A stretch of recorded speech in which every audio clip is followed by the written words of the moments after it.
Terima salam dalam nama Namo Buddhaya. Ya, Namo Dhammaya, Namo Sanggaya.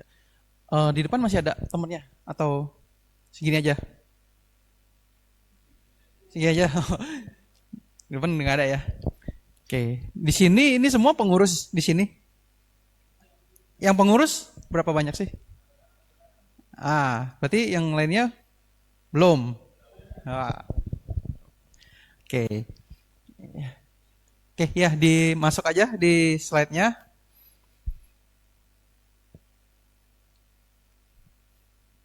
Nah, ini ada yang nonton nggak filmnya tahun kemarin ya? Film apa namanya judulnya? Inside Out ya. Ya, Inside Out. Nah, jadi kita akan membahas fenomena yang terjadi yang sedang ngetren gitu ya di era khususnya di era digital sekarang ini. Jadi kalau sekilas gitu ya tentang filmnya, kan ini kan tentang anaknya namanya siapa? Riley ya. Riley ya.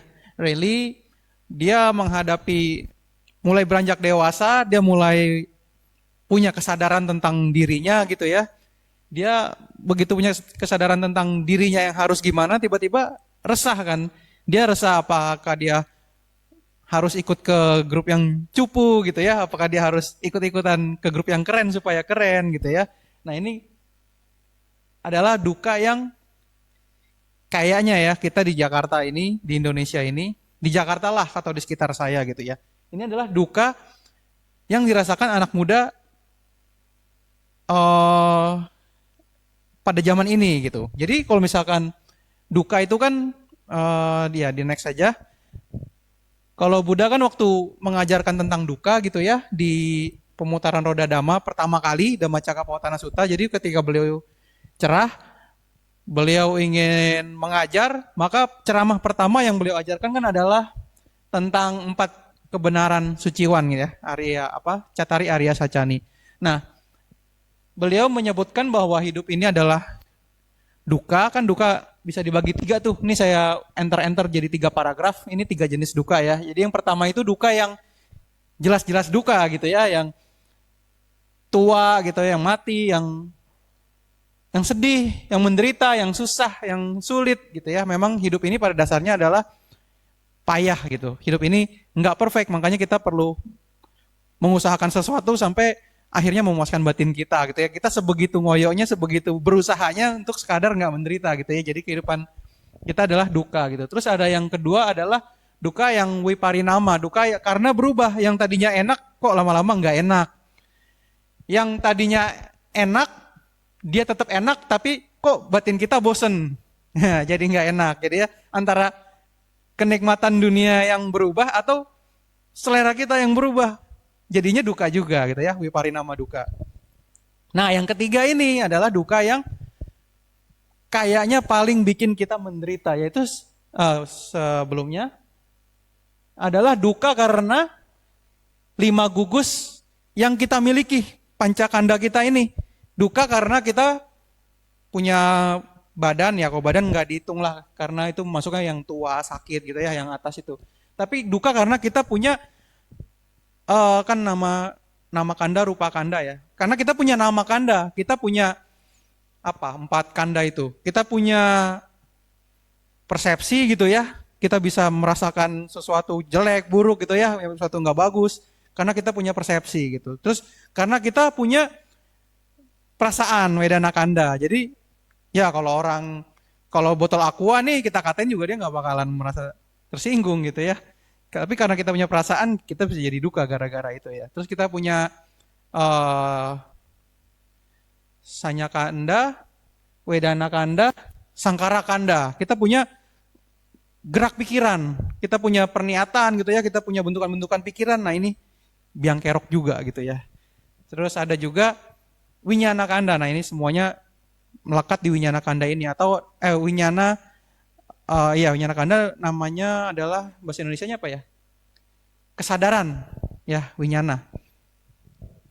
Karena kita punya 4 ini yang running terus. Kita punya kalau di handphone, kalau di Windows itu namanya apa ya? Kan kita ini ya punya handphone, punya Windows gitu ya kan belum tentu kita buka apps-nya kan. Belum tentu apps-nya lagi kita buka, tapi kan ada background task yang running terus.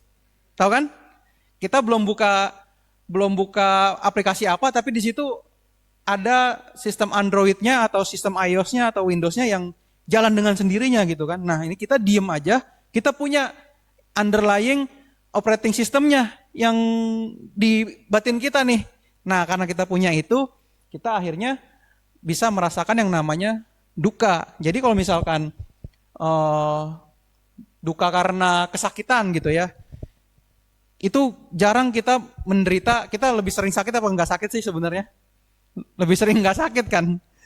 Jadi jarang kita sebenarnya menderita karena duka yang duka banget. Apalagi duka yang karena anicca, misalkan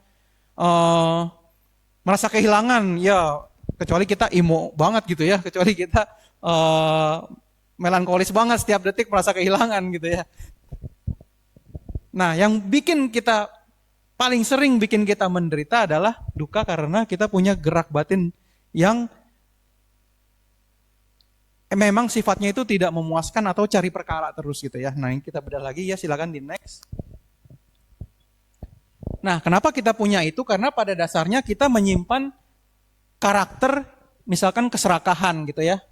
Keserakahan itu yang bikin kita misalkan hidup lagi happy-happy aja, baik-baik aja, tapi kita pengen lebih. Jadi nggak happy gitu ya, jadi nggak baik-baik aja. Kayaknya kalau lebih dari ini lebih enak nih gitu kan. Cari perkara lagi, tapi itu jadi apa ya? Jadi karakter kita, misalkan kikir, pelit, serakah, rakus itu kan jadi karakter yang susah hilang ya. Tapi itu dibilang sama Buddha itu nggak terlalu tercela. Kenapa? Karena ya kalau dia rakus makan ya ruginya sendirilah. Kolesterolnya naik gitu ya, gula darahnya naik, fat percentage-nya naik gitu ya, terserah dia lah gitu ya. Tapi dia nggak ngerugiin orang. Makanya serakah dibilangnya nggak terlalu tercela. Tapi jadi karakter susah hilang. Susah kalau ngebilangin orang serakah jangan serakah gitu ya. Nah, terus kita punya juga yang bikin kita menderita itu kebencian. Nah, ini yang sangat tercela. Kenapa? Karena udah diri sendirinya sakit, bikin orang lain sakit juga gitu ya, gara-gara kebencian kan. Udah dia sendiri menderita, pengennya bikin menderita orang lain juga. Tapi ini cepat hilang. Kenapa? Ya orang mana ada yang kuat sih ngamuk gitu ya, rage gitu sampai berhari-hari gitu, wah capek banget ya. Sejam aja kita marah capek gitu ya. Makanya ini dibilang cepat hilang, tapi ini tercela karena efeknya destruktif gitu ya. Nah, cuman yang paling parah adalah kekeliruan. Kekeliruan moha gitu ya. Ini kan loba, dosa, moha. Kekeliruan itu paling tercela dan susah hilang. Kenapa? Karena kalau kita lapar kita tahu, kalau perut kita kosong kita tahu ada tandanya. Tapi kalau kepala kita kosong ada tandanya nggak? Cadar nggak kalau kepala kita kosong gitu ya? Kalau batin kita kosong, kebijaksanaan kita kosong, kita nggak tahu biasanya kan? Kita oon tuh nggak tahu gitu. Kita pasti punya temen deh yang oon tapi nggak tahu dirinya oon gitu. Makanya kebodohan itu, kekeliruan itu susah hilang karena tidak terdeteksi. Juga sangat tercela. Kenapa? Karena diri sendirinya rusak, orang lain juga celaka gitu ya gara-gara orang bodoh gitu ya. Jadi saya sering pernah nonton podcast gitu. Bedanya orang jahat sama orang bodoh tuh lebih parah orang bodoh.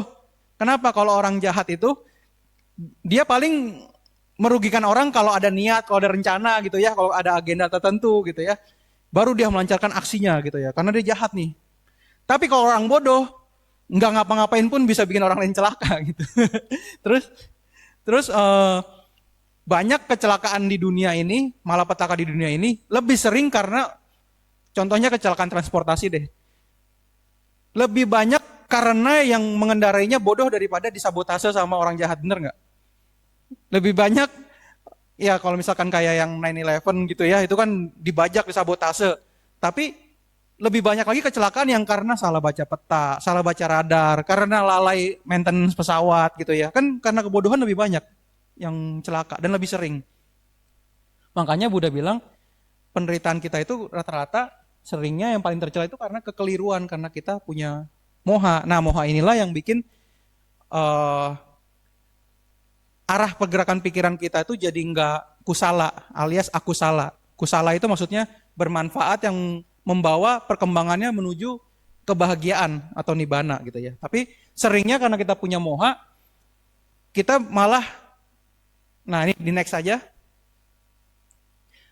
Nah karena punya moha, kita jadi stres sendiri. Coba lihat kalau di gambar ini si kokonya ini, dia ini kalau dibilang duka yang pertama gitu ya karena lapar, kayaknya sih dari pipinya sih kayaknya nggak lapar ya, nggak bakal nggak menderita karena lapar nih si koko nih kayaknya. Atau dia karena kehilangan Anica gitu ya, masih muda ya, mau udah kehilangan apa memangnya gitu ya. Tapi mungkin nggak orang yang baik-baik saja hidupnya, mungkin ekonominya bagus, mungkin keluarganya juga komplit, keluarganya juga masih care sama dia, mungkin nggak orang kayak gini di kamarnya sendiri sedang mumet, sedang menderita. Sangat mungkin kan? Lebih mungkin mana dia lagi dikejar penjahat apa dia lagi stres sendiri? Mana yang likely, most likely gitu. Stres sendiri. Nah, ini juga yang akan kita alami. Kita di sini siapa sih yang pernah ngalamin diancem mau dibunuh kayak film Scream gitu ya? Nggak ada ya, jarang banget gitu ya. Di sini juga siapa sih yang sampai ngejahatin kita setiap hari gitu ya? Tapi sangat sering kita stres sendiri karena pikiran kita sendiri. Nah, ini beberapa contohnya, misalkan kebingungan di arus digital ini kan, di era digital ini namanya banjir informasi, banjir data. Kita nggak tahu mana yang benar, mana yang salah. Kayak misalkan ada gejolak politik aja, ada oposisi, ada pemerintah, dua-duanya kelihatannya sama-sama pintar, dua-duanya kelihatannya kalau berdebat sama-sama cengli, sama-sama punya data, sama-sama argumennya kuat. Tapi kita tetap nggak tahu mana yang jahat, mana yang nggak jahat gitu ya. Jadi kalau kita nonton dua belah pihak yang saling berdebat, kita tetap nggak tahu nih. Kayaknya dia yang jahat, tapi kayaknya dia juga jahat. Kayaknya dia benar nih, tapi kayaknya dia juga benar. Di era digital ini semuanya serba kebingungan. Nah, ini juga makin menentukan kebahagiaan kita gitu ya. Contohnya tentang entrepreneurship. Ada yang bilang usaha aja, freedom gitu ya, mandiri gitu ya. Kamu akan sukses kalau kerja, pendapatanmu segitu aja setiap bulan. Kalau usaha namanya apa ya? Unlimited, scalable gitu ya. Tapi kita ketemu informasi juga bilang udah secure aja, usaha itu sekarang volatilitasnya agak nggak tertebak gitu ya, agak risky. Apalagi ekonomi Indonesia kemarin juga baru dikeluarkan dari negara yang nilai sahamnya dimasuk ke dalam kata berkembang gitu ya, yang kemarin nilai saham pada anjlok. Iya, yang MCI ya.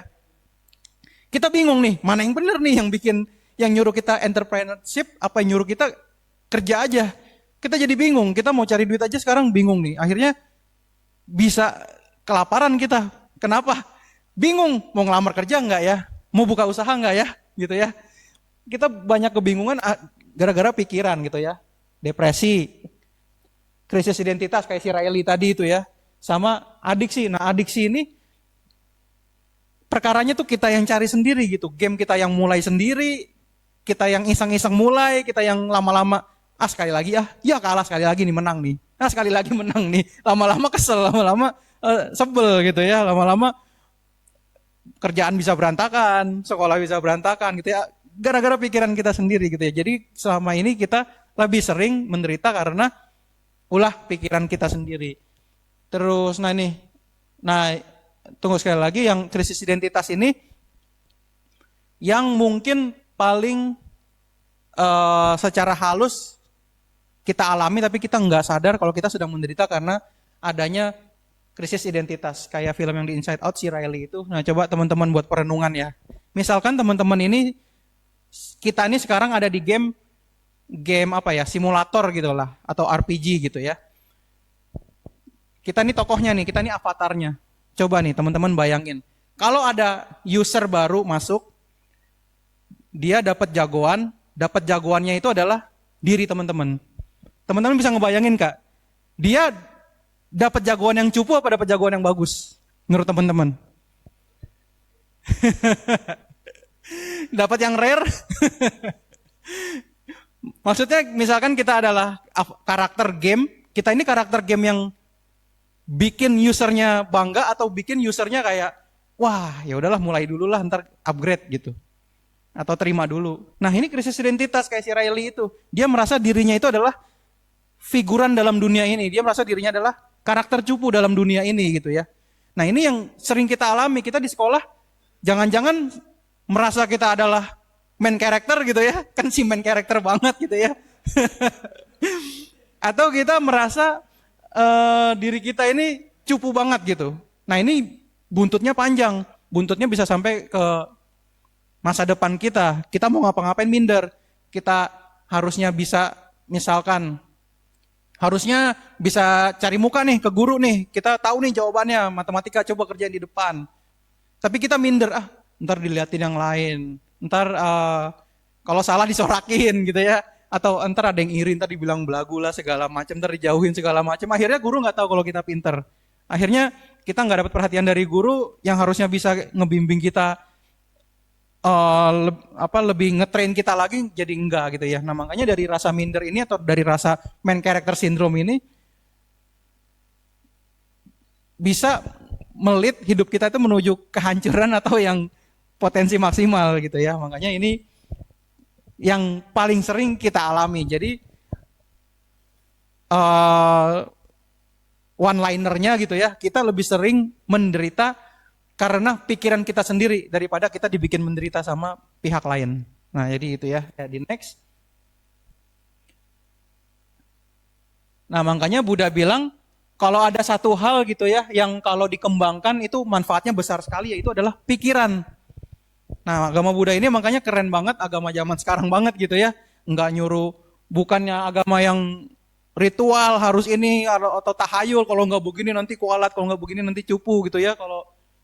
Kalau ngikutin ini nanti hokinya gede gitu ya. Ini agama pikiran banget, agama masa kini banget gitu ya. Makanya Buddha sangat titik beratnya adalah bagaimana kita bisa grow our mindset gitu. Ya, kita bisa mengembangkan train pikiran kita. Karena pikiran kita ini kalau dia dikembangkan dengan sangat baik, hasilnya luar biasa bagus buat kita. Tapi sebaliknya kalau enggak dikembangkan, hasilnya luar biasa menghancurkan diri kita gitu ya. Di next. Nah ini ya kita coba nih tentang ini. Kadang kan kalau di sosial media itu kan selalu ada istilahnya buzzer gitu ya. Selalu ada istilahnya hater gitu kan. Tapi kita nggak tahu nih, kayaknya buzzer ada benernya juga. Tapi yang hater kayaknya ada benernya juga gitu ya. Coba ini kita misalkan kalau dihadapi situasi komen orang netizen gitu ya. Misalkan ada netizen atau influencer yang lebih pro ke kita menjadi orang realistis, pura-pura baik aja. Tapi ada juga netizen atau influencer lah yang komennya itu bilang, gue mah anti pura-pura, mendingan jujur apa adanya. Nah coba, kalian ada di pihak mana? Yang pihak pura-pura baik? Ada berapa? 1, 2, 3, 4. Nah ini ada 2 kubu nih. Yang satu buzzer lah, satu hater gitu ya. Iya, kita lebih pro orang yang menganjurkan kita untuk jadi pura-pura baik aja atau jujur apa adanya aja gitu. Pura-pura jadi orang baik, menampilkan topeng yang baik gitu ya ke sosial gitu. Jadi ada 1, 2, 3 ya, 4. Ya pura-pura baik. Yang jujur apa adanya? 1, 2, 3, 4, 5. Wah ini 50-50 nih. Tapi sebenarnya nggak ada yang salah, nggak ada yang benar. Karena memang kenyataannya terpecah 2 gini kan. Orang pilihannya gitu ya. Ada yang idealis, ada yang pragmatis. Gitu ya. Kalau saya pro dua-duanya. Cuman pro dua-duanya atau anti dua-duanya. Cuman ini, kalau saya itu ingin terlihat baik ke orang, tapi itu bukan pura-pura. Saya berusaha sebaik mungkin bahwa saya aslinya memang baik. Jadi saya nggak pura-pura. Jadi saya bisa jujur apa adanya. Kenapa? Karena apa adanya saya adalah baik gitu ya. Jadi ini kita nggak harus pilih salah satu, tapi kita bisa ambil yang paling bagus. Dari sini ambil bagusnya, dari sini ambil bagusnya gitu ya.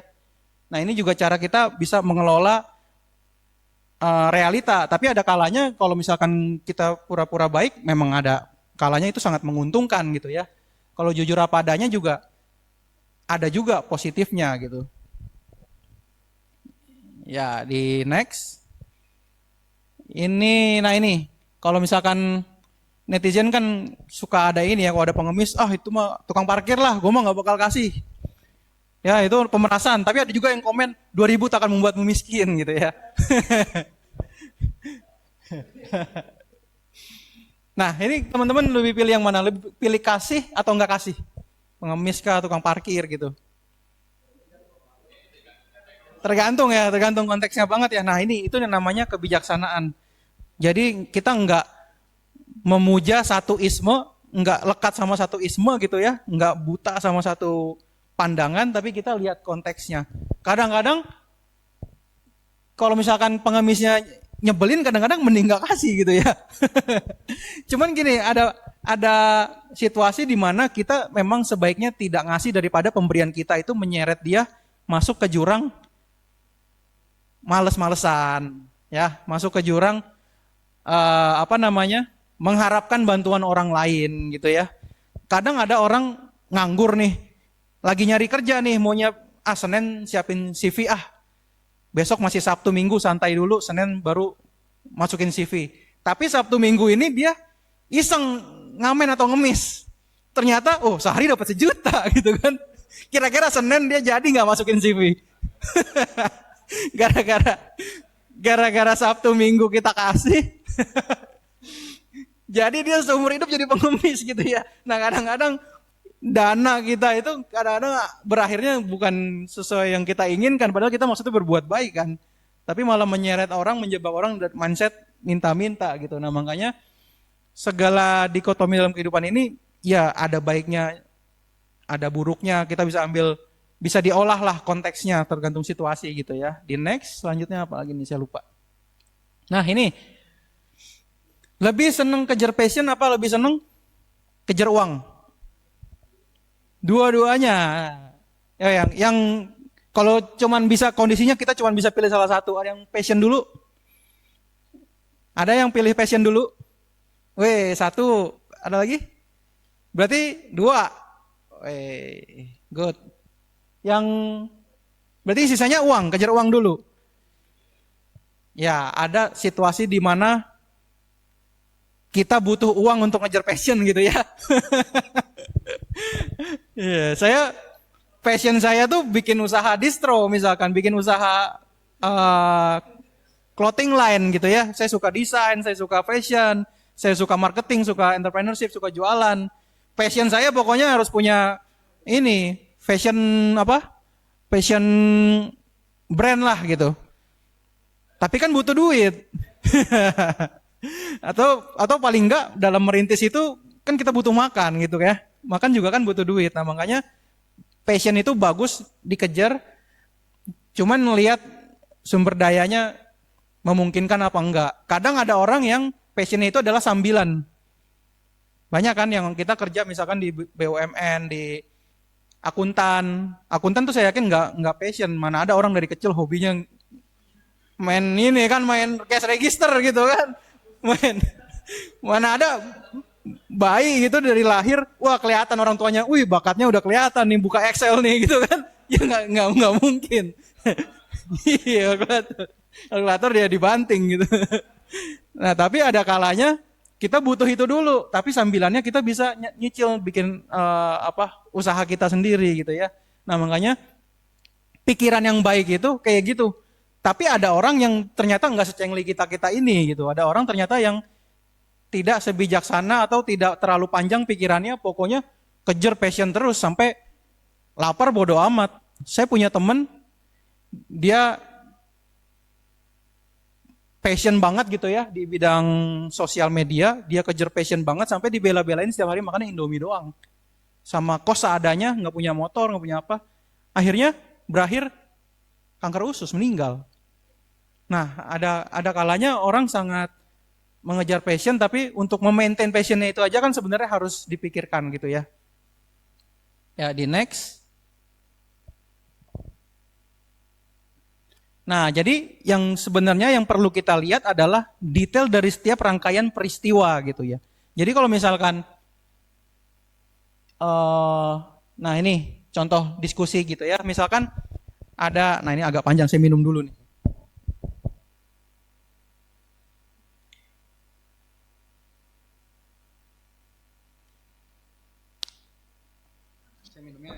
Tapi ini tentang susu.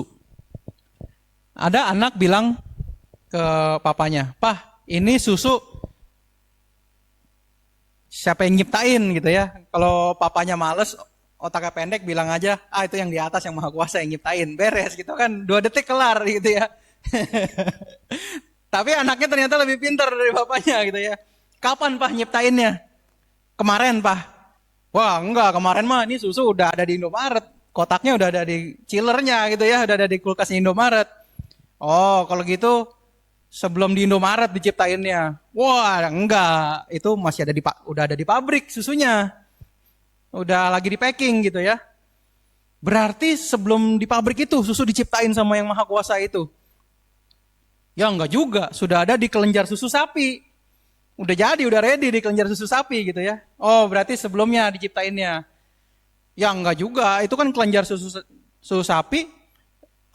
Kan udah ada di puting sapi gitu ya. Sebelumnya ada di kelenjar susu sapi. Sebelum di kelenjar susu sapi, susu tuh sebenarnya udah ada, tapi masih mencar di darah, masih berupa laktosa, fat, masih berupa air, masih berupa protein gitu ya. Sebenarnya udah ada, tinggal disatuin aja. Oh berarti sebelum di darah itu Pak diciptainnya? Ya enggak juga. Udah ada sebenarnya di usus halus sebelum diserap darah gitu ya.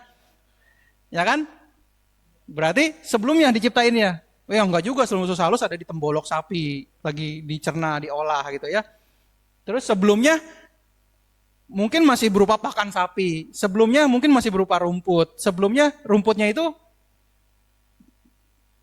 sebelum jadi rumput berarti diciptainnya di situ. Ya enggak juga. Sebelumnya ya ada di bibit, sebelumnya ya masih dari humus, nutrisi tanah gitu ya.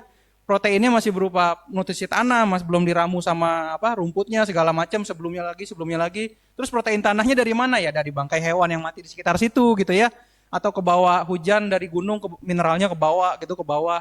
Tapi sebelumnya ya udah ada sampai 2 hari pun si anak ini yang nggak sekolah nanya itu terus tetap nggak ada ditemukan momen penciptaan susu tuh diciptainnya kapan gitu ya.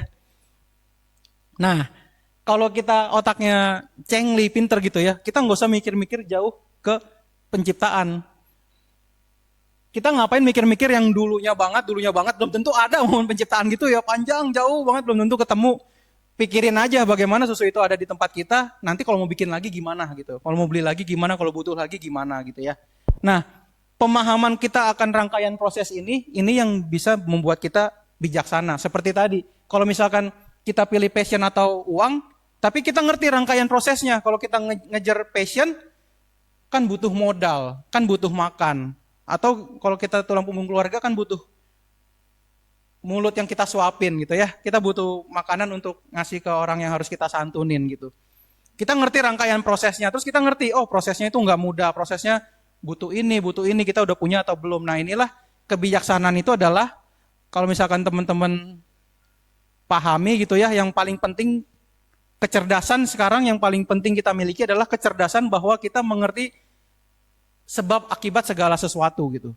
Jadi segala sesuatu ini kayak misalkan saya nih berdiri, bisa duduk di sini, bisa ceramah, bisa sharing dharma, ya saya ngerti rangkaiannya. Rangkaiannya apa? Misalkan, saya dari muda itu banyak baca, atau saya tuh 10 tahun yang lalu itu kebetulan check up, saya tahu diabetes, terus saya diet. Kalau enggak mungkin saya hari ini udah nggak ada di sini gitu ya. Siapa tahu saya hari ini lagi terkapar di mana gitu ya. Jadi apa yang kita alami sekarang ini kita tahu banget rangkaian prosesnya. Jadi kita nggak taken for granted, nggak lupa, nggak lengah dengan apa yang telah kita capai hari ini. Dan kita juga jadi nggak lengah untuk menentukan arah kita mau jadi apa nanti gitu. Kayak misalkan kita ini ya, kalau misalkan kita percaya tahayul tentang karma gitu ya. Nanti gue tuanya gimana ya, ini saya nih misalnya, nanti gue tuanya gimana ya. Jadi pengusaha kali, karma gue jadi pengusaha kali gitu ya. Terus umur 50 tahun nih, gue paling jadi pengusaha nih. Nantilah karma gue lihat gitu ya, lihat 10 tahun lagi. Tapi 10 tahun itu kerjaan saya cuma nungguin karma doang gitu ya. Jadi nggak saya pengusaha gitu ya. Nggak jadi pengusaha. Yang jadinya malah ya nggak bisa berusaha apa-apa gitu ya. Iya, nah makanya kita tahu segala sesuatu itu butuh sebabnya. Jadi kita punya kesadaran, kita mulai cicil sebabnya itu gitu ya. Jadi kita mulai Iya, nggak taunya anak CEO gitu ya. Nah, gara-gara anak CEO gitu juga kita jadi setiap hari scroll TikTok doang ya, gara-gara CEO ya. Nggak taunya dia CEO untuk ini production house film-film TikTok gitu. Dia kayaknya dari orang-orang yang nonton itu.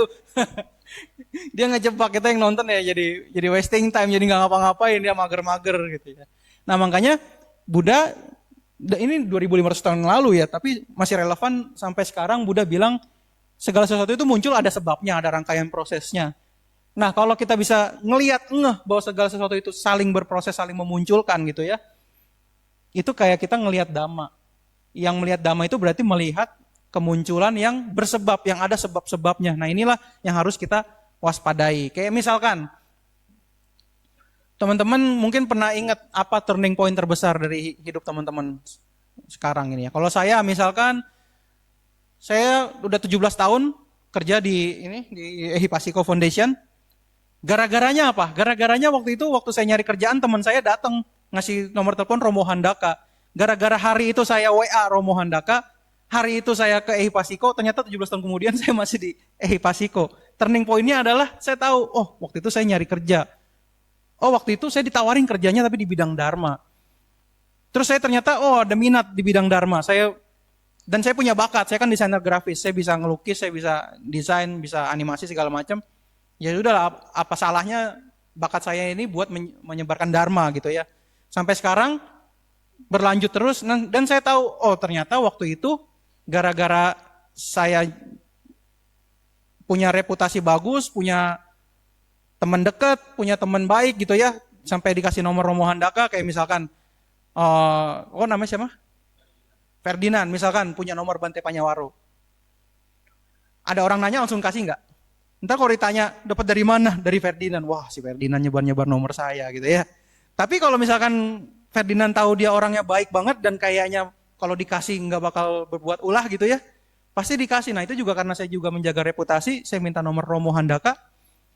Nggak ada salahnya dia ngasih ke saya gitu ya. Dan sekarang malah fruitful, malah hasilnya rangkaiannya bagus gitu ya. Makanya dalam kita hal sekecil apapun yang kita usahakan dalam hidup ini, selama itu baik, siapa tahu itu nanti jadi cicilan kebaikan kita di masa depan juga gitu ya. Nah makanya masa depan kita ini adalah kemunculannya itu selalu bersebab. Nah sebabnya yang baik-baiknya kita cicil dari sekarang. Jadi nggak ujuk-ujuk kayak tadi, jadi kayak jangan-jangan 50 tahun lagi karma saya jadi CEO Chang gitu ya. Ya mungkin juga udah nggak ada TikTok gitu ya 50 tahun lagi gitu ya. Nah makanya kita harus memunculkan sebab-sebabnya, kondisi-kondisinya. Ya di next. Nah seperti ini kira-kira algoritmanya gitu ya. Jadi misalkan kita berada di sini, siapa tahu karena kita mentok di sana, tektok-tektok di sana, tahu-tahu bisa di sini gitu ya. Kita tektok-tektok di mana, kita ada di sini. Kayak misalkan saya bisa berada di sini,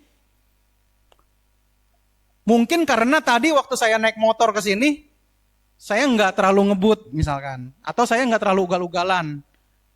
Atau misalkan saya ngasih mobil jalan duluan gitu.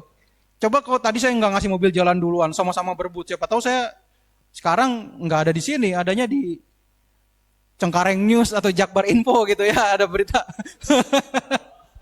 Iya, ada berita kecelakaan gitu ya. Nah, siapa tahu saya berhasil di sini ya karena pilihan saya tadi. Oh, tadi saya makan dulu jadi nggak sakit mah bisa ke sini. Atau tadi saya jam 5 itu masih di penjara Salemba. Tadi saya juga ceramah di sana di dalam penjara sama para napi gitu, tahanan ya. Dari sana ke sini kan agak jauh juga, makanya banyak pilihan-pilihan kita yang kita jangan taken for granted.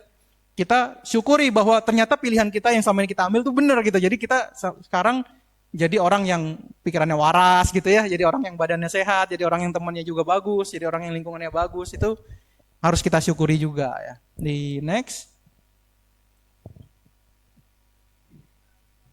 Nah, teman-teman misalkan ini kalau Buddha bilang kan kita punya jiwa, punya apa namanya nama gitu ya, nama kanda itu tadi punya perasaan, punya persepsi, kita punya gerak pikiran gitu ya, kita punya kesadaran. Itu kalau kata Buddha itu nggak bisa kita atur pikiran jadi kayak gini dong, jangan jadi kayak gitu. Itu nggak bisa. Contohnya nih, misalkan saya orangnya manly gitu ya. Misal saya orangnya manly nih, cowok banget nih. Tapi saya seneng cewek, ceweknya itu seleranya yang barang-barang Sanrio gitu. Nah, tahu kan yang Hello Kitty, yang apa, yang Pocaco gitu ya, yang pokoknya yang My Melody gitu ya. Bisa nggak saya tahu-tahu demi dia besok gue juga jadi suka Sanrio nih gitu. Besok gue juga barang-barang gue jadi Hello Kitty semua gitu ya. Itu itu susah banget, butuh usaha, butuh pengondisian gitu ya. Nah makanya Buddha bilang batin kita ini nggak bisa seenaknya kita perintah jadi yang kayak gini, jangan jadi yang kayak gini, itu nggak bisa. Tapi melalui babak belurnya panjang gitu, hasil pembentukannya panjang, pengukirannya panjang sepanjang hayat kita, itu sangat mempengaruhi psikologis kita. Makanya kita perlu hati-hati banget. Kenapa? Karena rewindnya jauh banget kalau kita merasa diri kita kok saya ini pemalas ya. Ya udah ntar malam saya rajin. Lah nggak bisa, susah. Misalkan kok saya ini orangnya gampang cemas gitu. Misalkan saya orangnya gampang cemas. Oh ini nggak bagus nih. Ya udahlah ntar jam 9 saya udah nggak cemas lagi gitu. Ya nggak bisa. Nggak semudah itu gitu ya dalam menentukan preset atau menentukan tipe avatar diri kita gitu ya. Nggak semudah itu menentukan tipe avatar. Makanya kita butuh hati-hati dalam setiap karma kita, dalam setiap gerak-gerik kita. Karena prosesnya panjang, nyicilnya dikit-dikit sampai jadi kayak gitu. Kayak misalkan, kalau misalkan tadi, nah teman-teman tahu kan kalau misalkan dari arah Cengkareng itu mau ke Taman Palem, belok kiri, tapi kalau kelewatan belok kirinya, misalkan baru di KFT, masih bisa. Atau misalkan kelewatan lagi nih, ya udah mau nggak mau muter, atau balik lagi. Ya cuman perkara kelewatan muter balik lagi. Tapi bagaimana dengan batin, misalkan saya orangnya serakah. Serakah karena waktu mudanya ambisi, rewindnya jauh banget. Saya ini serakah nih sekarang. Tapi saya mau cancel nih, gimana? Kejadian apa yang bikin saya detik ini serakah? Waktu saya pikir-pikir lagi, kemarin udah serakah. Bulan lalu kali ya, gara-gara apa gitu gue serakah. Enggak, bulan lalu kayaknya udah serakah. Wah itu kalau misalkan kita rewind mundurnya jauh banget. Kita mau tobat itu mundurnya itu yang perlu dikoreksi banyak banget gitu ya. Kalau kita udah punya batin yang kayak gitu. Makanya sangat hati-hati, sangat jaga pikiran, jangan sampai kita lengah, bikin batin kita lama-lama berubah jadi karakter yang kita benci gitu. Kadang-kadang kita benci sama orang NPD gitu ya, sama orang narsis. Tapi kita hopeng sama dia. Tapi kita pengen ngejilat dia. Tapi kita pengen dipuji juga sama dia gitu. Lama-lama kita nggak menutup kemungkinan 10 tahun lagi kita jadi NPD juga kayak dia. Bener kan? Bisa aja kayak gitu. Ada bos NPD nih, tapi punya asisten nggak NPD tapi penjilat. Nah 10 tahun lagi kalau asisten itu dipercaya ya bisa sama NPD-nya juga kan, sama bosnya itu. Karena kebiasaan, udah ngelihat bosnya kayak gitu kayaknya keren, dia juga gitu juga kayaknya keren gitu ya. Nah makanya dalam memelihara, dalam memaintain batin kita ini perlu detail yang hati-hati gitu. Jangan sampai ketika salah arah ngapusnya lama gitu ya, nge-rewindnya lama, cancelnya lama. Nah, makanya sangat sulit diperoleh. Semoga perasaanku kayak gini, semoga persepsiku kayak gini ya, semoga kesadaranku kayak gini, itu susah. Tapi harus diusahakan dengan sila yang kita jaga jadi kebiasaan. Karena kalau kebiasaan kita lakukan setiap hari ya lama-lama juga akan mengubah karakter kita gitu ya. Ya di next. Nah jadi kalau cheatnya ya gampang. Cheatnya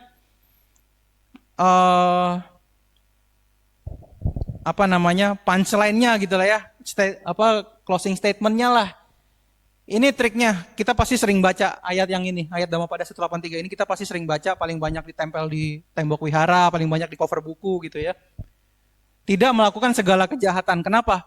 Kalau kita kan hidup nggak pasti kan. Hidup kemungkinan yang terjadi ini unpredictable gitu ya, random gitu. Antara bisa good, bisa bad, bisa netral. Tapi kalau kita melakukan kejahatan, itu kita sama aja invest untuk memperbesar peluang jeleknya. Udah nggak pasti, udah belum tentu bagus, udah belum tentu kita hoki gitu ya. Ini kita tambahin lagi level kesulitannya gitu ya. Level pedasnya kita tambahin lagi, kita tambahin yang jeleknya. Wah, makin makin susah ke depannya. Makanya paling aman nggak melakukan segala kejahatan. Kenapa? Memperkecil peluang kita dapat buah-buah kejahatan yang kita lakukan itu di masa yang mendatang gitu ya. Minimal kalau udah ada buah karma buruk yang dulu pernah kita lakukan, paling nggak itu aja lah tantangan kita gitu ya. Jangan bikin makin sulit lagi ke depannya gitu ya. Terus yang kedua, meningkatkan kebaikan. Jadi kalau hidup kita ini nggak pasti, ke depan kita perbesar chance kita akan dapat buah karma baik dengan cara menanam karma baik gitu ya, dengan cara meningkatkan kebaikan. Jadi udah chance dapat jeleknya diminimalisir, kita perbesar chance dapat bagusnya. Jadi udah nggak tanam yang jelek tapi tanamin yang bagus. Ibaratnya kita udah tanam saham di di perusahaan yang red flag gitu ya, wah ini mah nanti kayaknya bocor nih, udahlah. Iya, langsung aja lah, anggap nggak ada lah, cut loss aja.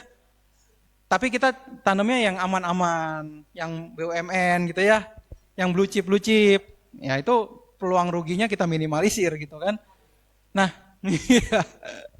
Nah, cuman itu sampai kapan? Kita betting, kita transaksional itu sampai kapan?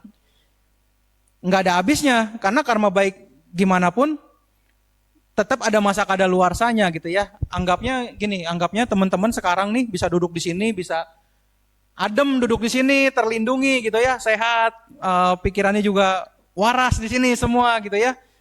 Ini anggap aja teman-teman sekarang lagi dapat voucher.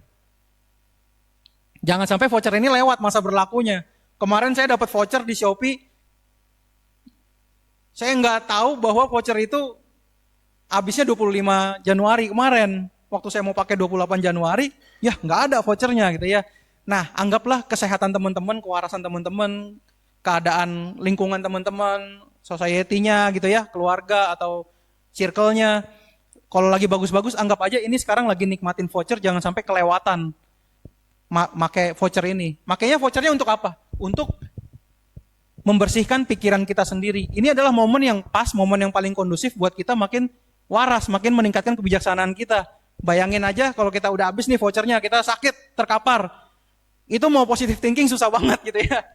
Kita lagi sakit, badan lagi nggak enak. Ya apalagi tahulah cowok kalau demam ya. Apalagi cowok kalau demam gitu ya. Jangankan mau berpikir kebijaksanaan gitu ya. Kita sama postingan-postingan IG aja bisa kesel, bisa langsung komen hate speech segala macam gitu ya, lagi bad mood gitu kan. Nah makanya ini voucher kita, voucher sehat ini jangan sampai kelewatan masa berlakunya. Ini harus kita manfaatkan, harus kita redeem gitu ya, harus kita pakai untuk memfasilitasi kita, membersihkan pikiran kita sendiri. Seperti yang tadi, nambah kebijaksanaan, nambah pengetahuan, nambah kecenglian gitu ya, nambah common sense lagi. Jadi nggak gampang kena depresi, nggak gampang kena banjir informasi, nggak gampang kena manipulasi gitu ya, nggak gampang termanipulasi juga. Nah inilah yang harus kita sadari, kita syukuri, kita punya chance itu sekarang nih. Teman-teman sekarang juga mau kewihara aja itu udah tanda-tanda masih waras gitu ya. Mau kewihara aja udah tanda-tanda masih waras. Nah ini dipakai kewarasan ini, voucher kewarasan ini kita pakai sekarang untuk meningkatkan level batin kita. Karena agama Buddha ini yang seperti tadi saya bilang, agama yang kekinian banget. Mainannya itu udah mainan pikiran, mainannya itu udah psikologis gitu ya. Nggak mikirin, kalau nggak sembayang ntar dimarahin moco misalkan gitu ya. Atau kalau misalkan salah ngomong ntar wah dewa turun ngomelin. Atau misalkan kita di wihara sembarangan pulang-pulang kesambet atau pulang nyasar gitu. Udah nggak main. Udah kita agama Buddha udah nggak main kayak gitu sekarang ya. Kita sekarang mainnya di gosok voucher gitu ya. Gosok voucher, ngeredeem voucher, kita pakai nih kesehatan kita, kewarasan kita, kondusif kita. Mumpung belum perang dunia ketiga kan. Ya, mumpung dunia masih enak gitu ya. Mumpung ekonomi masih bagus, ini saat yang paling tepat kita banyak belajar, banyak meningkatkan kebijaksanaan ya, banyak positive thinking. Nah, ini yang sekarang kita usahakan. Bayangin aja teman-teman kalau misalkan nanti jadi perang dunia ketiga, Indomaret semua tutup gitu ya. Wah, boro-boro kita mau meningkatkan kebijaksanaan gitu kan. Yang ada kita mikir ini ngebuka rolling door-nya gimana nih gitu. Atau ngejaranya gimana nih gitu kan. Nah, makanya ini kesempatan paling berharga yang kita miliki sekarang, istilahnya apa? Carpe diem gitu ya. Ada yang pernah dengan carpe diem. Seize the moment atau pluck the fruit gitu ya. Kita petik buahnya. Ini sekarang saatnya kita petik vouchernya. Kita makin meningkatkan. Nah itu tadi, kita beragama Buddha, mainannya itu udah psikologi, mainannya itu udah pikiran. Ini yang saatnya kita makin meningkatkan lagi level kebijaksanaan kita, level berpikir kita gitu ya. Ya mungkin, wah kelebihan 2 menit. Baik, mungkin itu yang bisa saya sampaikan. Mungkin ada sesi pertanyaan nggak? Silakan, mungkin orang yang satu pertanyaan sebelum.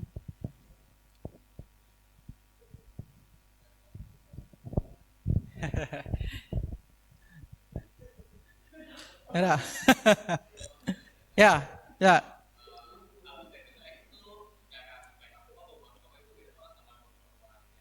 Ah.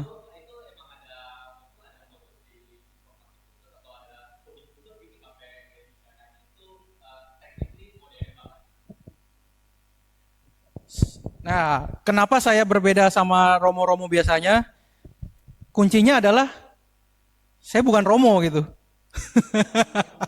Pantesan nggak kayak Romo ya, saya bukan Romo gitu ya. Jadi gini, yang namanya sebenarnya semua bisa dipanggil Romo karena Romo kan artinya Bapak. Ya kan, itu panggilan kehormatan doang. Dan nggak ada legalitasnya seseorang itu Romo atau bukan, belum ada. Nanti ada wacananya di Kemenak, di Kementerian Agama itu akan dibikin kartu certified ini, certified pemuka agama lah gitu ya. Tapi sekarang nggak ada. Jadi semua setiap belajar dhamma, setiap punya kesempatan sharing ya boleh aja gitu ya. Cuman yang bikin paling saya seneng sharing dharma gitu ya. Yang pertama kuncinya karena saya menjalani dharma ini gitu. Jadi yang saya sharingkan adalah rata-rata yang udah saya jalanin dan ternyata seru juga, asik juga gitu ya. Bagus juga nih. Fruitful, profitable gitu ya, membawa kebahagiaan. Nah, ini kalau teman-teman jalanin juga kayaknya keren nih. Dan saya berpikir kalau semakin banyak orang yang cengli begini kayaknya saya nggak bakal introvert lagi deh gitu ya. Saya bakal punya banyak teman tuh saya nggak keberatan gitu ya. Kalau sekarang saya punya banyak teman, ya chance dapat teman yang cengli ya dikit gitu ya. Tapi kalau saya berbagi dhamma, makin banyak orang yang belajar dhamma, kayaknya dunia akan makin indah gitu ya. Nah itu yang pertama dari saya menjalani dharmanya ini sendiri, dan saya punya niat baik supaya orang lain juga menjalaninya juga dan jadi sama-sama happy-nya. Nah itu persis seperti Buddha. Jadi Buddha waktu ngajar dhamma gitu ya, para biku kamu nyebar, jangan sampai kamu jalan berdua dalam satu arah, jadi suruh nyebar gitu ya. Sebarkan dhamma yang indah pada awalnya ini, tengahnya ini, akhirnya ini. Lokanu kampaya gitu ya. Lokanu kampaya itu kasihan kepada dunia, artinya aduh kasihan dunia masih begitu, kayaknya perlu diajarin nih gitu ya. Aduh kasihan orang-orang belum kepikiran yang kayak gini nih, kayaknya kalau diajarin gini kayaknya seru, kayaknya bahagia mereka gitu ya.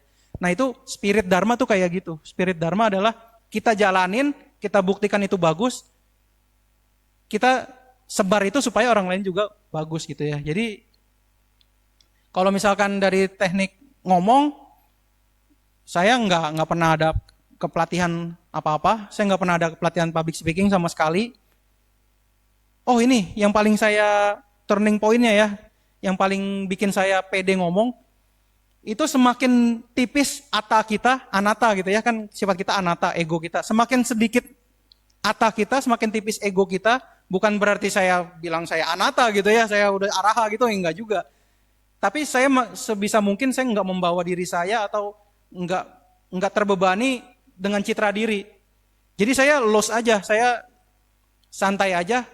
Yang penting kita ngobrol bisa ngambil nilai damanya semua gitu. Nah makanya ini yang bikin saya santai. Yang bikin saya santai kalau kita mau sharing dharma di depan. Ini kan berapa orang? 11 orang, 15 orang. Saya pernah sharing juga ke yang sampai 300 orang. Saya pernah sharing juga ke keliling desa. Pasiko ini kan punya desa binaan itu kan ratusan ya, keliling Jawa, keliling Kalimantan, keliling Lombok. Itu saya juga keliling kampung-kampung ke pedesaan.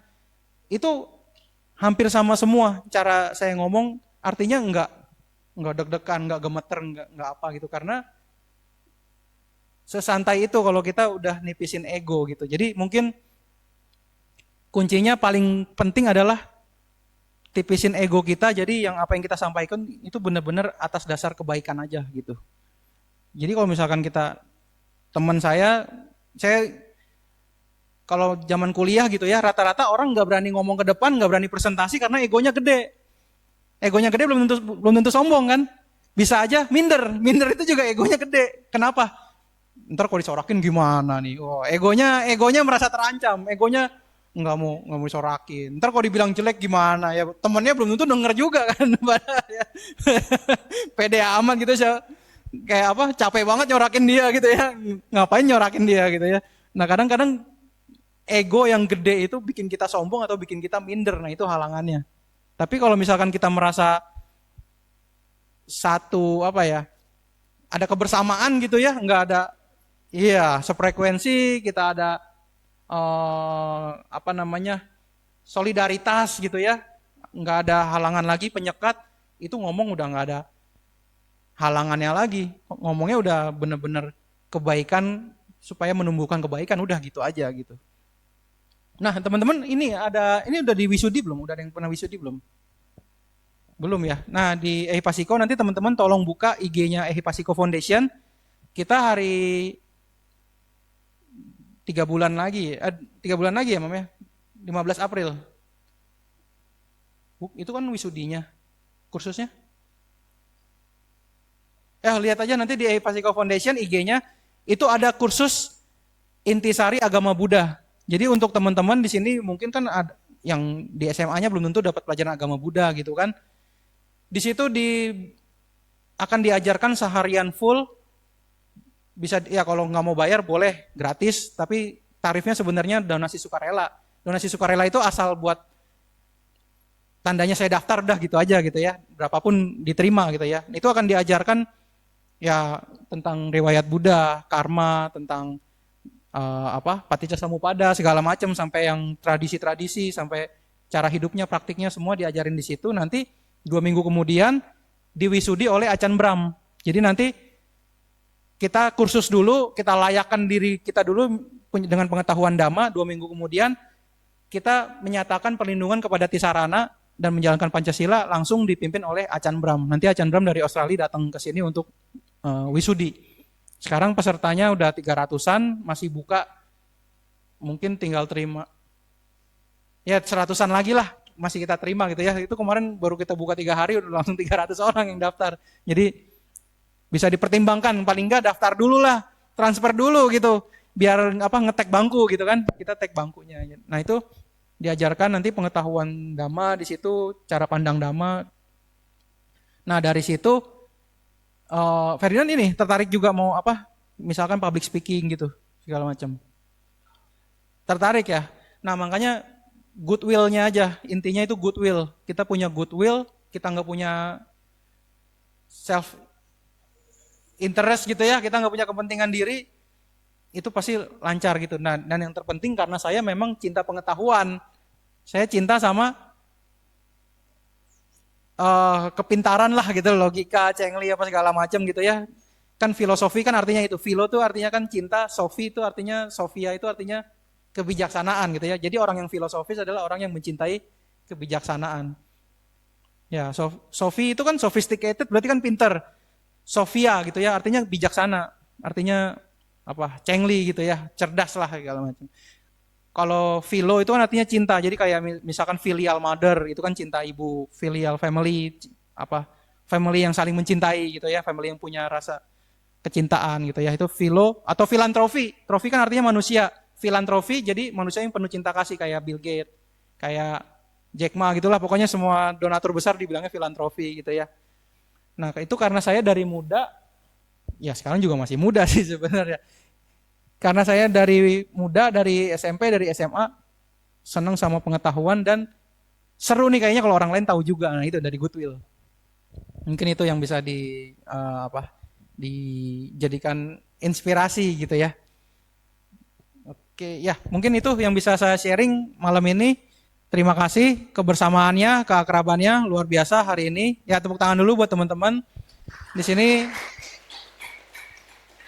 Yang saya senang itu ya kalau di youth gitu ya. Itu kalau saling kenal nggak diem-dieman gitu ya, rame gitu, ada responnya. Tapi kalau misalkan orang yang nggak saling kenal itu, waduh, kayak nggak ada responnya gitu. Saya datang ke sini kayak lagi Zoom meeting. Datang sih kayak lagi Zoom meeting. Ini kameranya pada dinyalain nggak sih ini gitu kan? Kok nggak ada react-nya sama sekali juga gitu ya. Nah makanya kalau kayak gini kan seru. Dhamma itu kalau kita belajar dhamma pas suasananya lagi enak gini, kepikiran kita tuh oh dhamma itu menyenangkan. Tapi kalau kita belajar dhamma suasananya nggak enak, traumatis jadinya. Ah ogah gitu ya. Ah nggak mau belajar dhamma lagi, ah nggak seru lah kayak gitu ya. Makanya perlu kondisi yang seperti ini untuk menumbuhkan dharma gitu ya. Ya demikian yang bisa saya sampaikan. Terima kasih perhatiannya, keakrabannya, sukacitanya malam ini. Saya juga biasanya setiap akhir ceramah melimpahkan jasa kebajikan saya nih udah ngajarin dhamma gitu ya dan sudah berbuat baik. Semoga papa saya almarhum juga senang dapat kelimpahan juga jasa perbuatannya gitu ya. Ya demikian. Terima kasih. Salam dalam dharma. Namo Buddhaya.